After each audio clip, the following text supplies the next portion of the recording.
अनमॉक fuel for champions.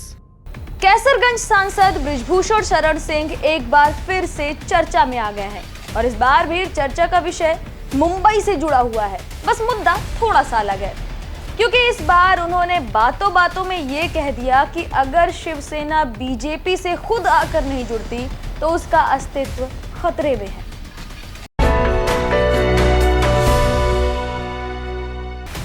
नमस्कार, मैं हूं किरण, आप देख रहे हैं न्यूज टाइम नेशन।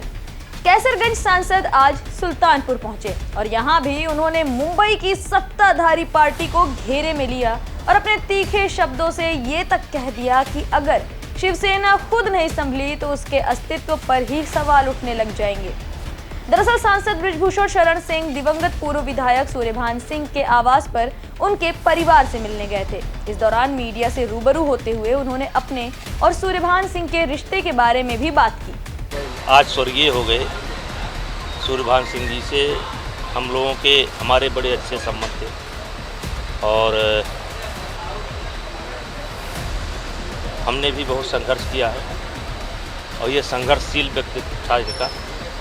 और जब भी हमारी मुलाकात हुई है तब इन्होंने हमारा बहुत मनोबल बढ़ाया। जब हम परेशानी में रहे, जब भी मिलते थे तो हमारा मनोबल बढ़ाते थे। आज हम लोग उनके शोक में आए हैं, भगवान उनके आत्मा को शांति दे। और परिवार से यही मैंने कहा है कि भाई कभी भी कोई भी ज़रूरत अगर हमारे लायक पड़ती है, हम लोगों लायक पड़ती है, तो अपना भाई जान करके, परिवार जान करके हमेशा संपर्क में रहें। इसके बाद उन्होंने शुरू किया शिवसेना पर जुबानी तीरों के वार करना और बताया कि बीजेपी से इनका नेचुरल गठबंधन था जो चुनाव के बाद टूट गया और शिवसेना का भला इसी में है कि वो खुद ब खुद बीजेपी से जुड़ जाए, नहीं तो कहीं ऐसा ना हो कि उनका अस्तित्व ही खत्म हो जाए। शिवसेना का जो नेचुरल गठबंधन है वो बीजेपी थी और उन्होंने चुनाव के बाद उस संबंध को तोड़ा और आज ऐसी परिस्थिति डेवलप हो रही है कि अगर वो बीजेपी के साथ स्वयं आकर के नहीं मिलते हैं तो हो सकता है कि उनके अस्तित्व पर ही सवाल खड़ा हो जाए। इसके बाद जब उनसे अग्निपथ स्कीम को लेकर बात की गई तो उन्होंने साफ शब्दों में कई देशों का उदाहरण देते हुए इसका समर्थन किया। उन्होंने कहा कि वो इस योजना से काफी खुश हैं। साथ ही उन्होंने कहा कि एक ओर लोग एनसीसी के लिए सिफारिश करवाते हैं और दूसरी ओर इतनी अच्छी सुविधा को लेकर बवाल कर रहे हैं। इस दौरान उन्होंने ये भी कहा कि अब तो उनकी उम्र निकल गई है, वरना वो खुद सब कुछ छोड़कर 4 साल के लिए ये ट्रेनिंग ज्वाइन कर लेंगे।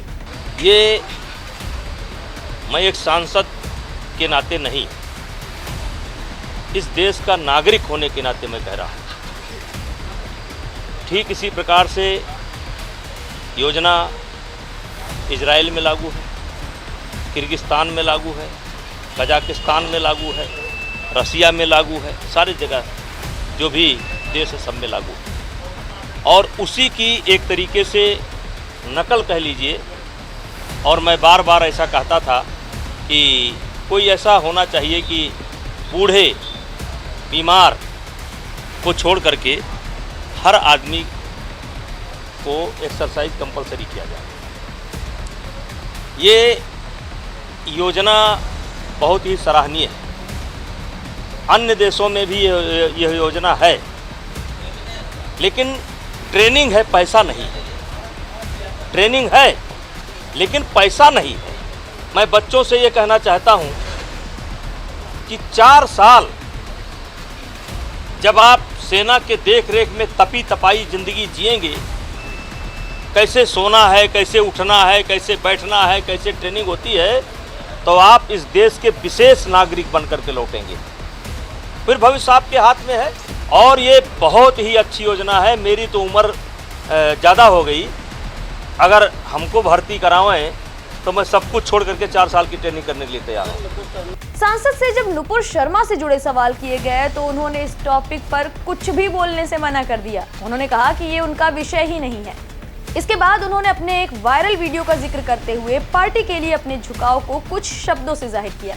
आइए आपको वो भी सुना देते हैं। अब जैसे कल एक वीडियो मेरा और पड़ा होगा, एक रोज मैंने देखा कि अयोध्या मुख्य मार्ग पर जो फोटो लगा हुआ है मोदी जी का, योगी जी का, उस पर कुछ पोता हुआ है। तो हमने ट्वीट कराया, क्योंकि चुनाव बीत गए। आपने तमाम देखा होगा कि चुनाव बीत गए और चुनाव तक के लिए करना था, आपने भी देखा होगा, और ये अधिकारी सो गए। तो हमने ट्वीट कराया, तो दूसरे दिन सरकार ने एक आदेश निकाला और वो सारे हट गए। कल मैं इंटीरियर में जा रहा था, देखा वहाँ फिर वही हाल हमारे प्रधानमंत्री जी की और हमारे योगी जी की। तो कहने का तात्पर्य ये है कि सत्य बोलना गुनाह नहीं है, सत्य बोलना गुनाह नहीं है। अब अगर मैं सत्य बोलता हूँ तो उसका मतलब गलत ना निकाला जाए, और मैं सत्य बोलूँगा। मेरा कहना है किसी सोते को गफलत से जगा देना बगावत है। अगर कोई सो रहा है गलतफहमी में और ख़तरा आने वाला है, जगा देना अगर बगावत है, किसी कमज़ोर के हक को दिला देना बगावत है, अगर सच्चाइयों का गीत गाना ही बगावत है, तो हम भी एक बागी हैं, मेरा मजहब बगावत है। फिलहाल साफ शब्दों में सांसद का कहना है कि जहां भी उन्हें कुछ गलत लगेगा वो बिना कुछ सोचे समझे और बिना डरे उसके खिलाफ आवाज उठाएंगे, भले उससे किसी और को दिक्कत का सामना क्यों ना करना पड़े। वो अपनी पार्टी के लिए पूरी तरह से समर्पित हैं और लोगों के लिए हमेशा भले का काम करते रहेंगे। ये खबर हमारे संवाददाता अफजल खान ने कवर की है। आपको ये खबर कैसी लगी हमें कमेंट सेक्शन में जरूर बताएं। अगर आप ये खबर फेसबुक पर देख रहे हैं तो वीडियो को लाइक करके पेज को फॉलो करें। साथ ही अगर आप इस खबर से यूट्यूब के जरिए जुड़े हैं तो चैनल को सब्सक्राइब करके बेल आइकन दबाना बिल्कुल ना भूलें। नमस्कार। Muscle More, purity, potential and perfection. Fuel for champions. Subscribe करें आपका अपना चैनल न्यूज़ टाइम नेशन और हर खबर सबसे पहले पाने के लिए बेल आइकॉन जरूर दबाएं।